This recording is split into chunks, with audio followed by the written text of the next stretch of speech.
Now question number 30, define the distance of closest approach. Define करना है।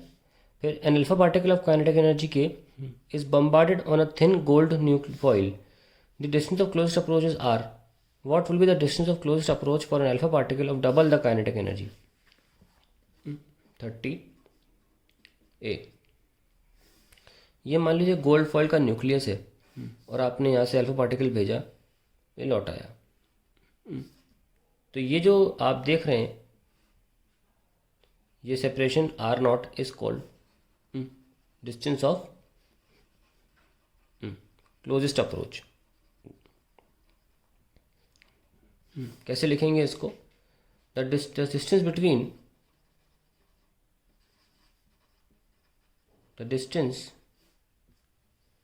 Between the point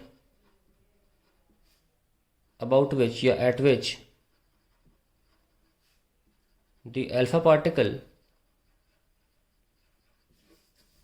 takes a 180 degree deflection,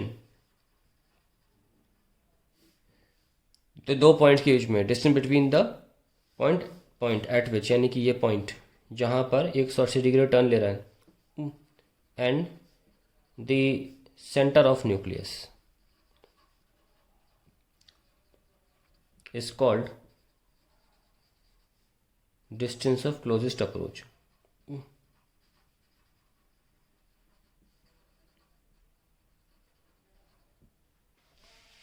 ठीक है, अब ये निकालें कैसे? यहाँ पे काइनेटिक एनर्जी दी जा रही है और यहाँ आते आते आते आते, क्योंकि न्यूक्लियस पॉजिटिव है, अल्फा पार्टिकल भी पॉजिटिव होता है, तो रिपल्शन हो रहा है, repulsion repulsion repulsion, finally ripple होते होते यहाँ रुक जाएगा। तो यह पूरी काइनेटिक एनर्जी यहाँ पे आके पोटेंशियल एनर्जी में कन्वर्ट हो जाएगी। तो ये अल्फा पार्टिकल है, यहाँ kinetic energy half M U square है, और ये चलते चलते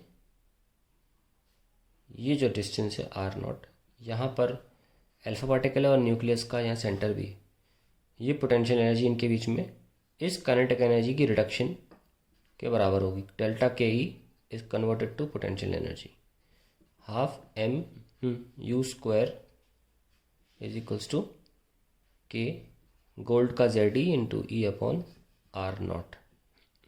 ये हमारे पास क्लोजेस्ट अप्रोच आ जाता है K Z E square by kinetic energy.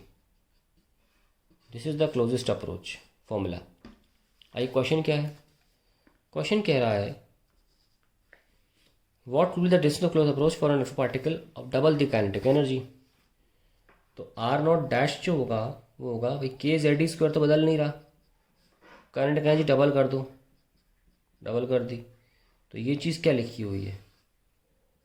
Are naught divide by 2। तो distance of closest approach will, distance of closest approach will be halved,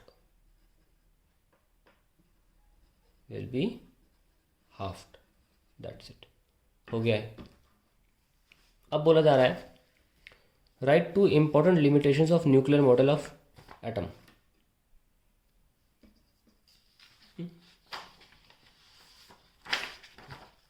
limitations refers nuclear model of atom. पहले तो ये है कि it could not explain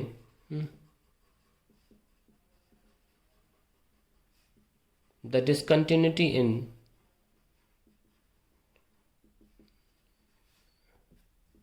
hydrogen energy spectrum, hydrogen energy spectrum.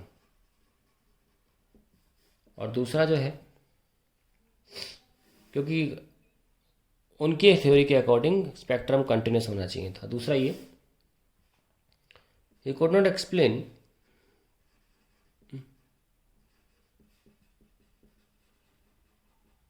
Maxwell's theory that an electron will lose energy while revolving around nucleus and will finally die into the nucleus, कहने का मतलब ये है कि ये न्यूक्लियस है तो इलेक्ट्रॉन ऐसे ऐसे ऐसे ऐसे फाइनली न्यूक्लियस में चले जाना चाहिए, क्योंकि इलेक्ट्रॉन एक्सेलरेट कर रहा है और एक्सेलरेटिंग पार्टिकल्स एनर्जी अपनी छोड़ते हैं, तो एनर्जी धीरे धीरे कम होती चली जाएगी, उसे न्यूक्लियस में गिर जाना चाहिए। And hence an atom cannot remain stationery, cannot remain stable. तो इस बात को रदरफोर्ड नहीं समझा पाए, हालांकि बोहर ने आके समझाया था इसको। मैं थोड़ा एक्सटेंड कर देता हूँ, यहाँ पे आंसर ख़त्म हो गया है।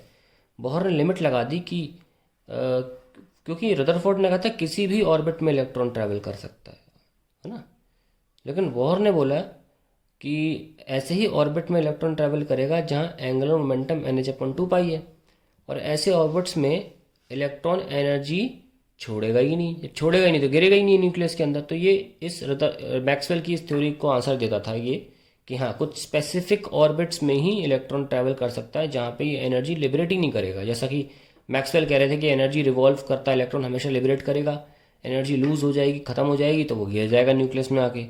तो इस पॉइंट को कम्प्लीटली बोर के पोस्टुलेट ने कैंसिल कर दिया था कि नहीं, एक स्पेसिफिक ऑर्बिट है, और लगे हाथ इससे हाइड्रोजन स्पेक्ट्रम भी क्लियर हो गया था।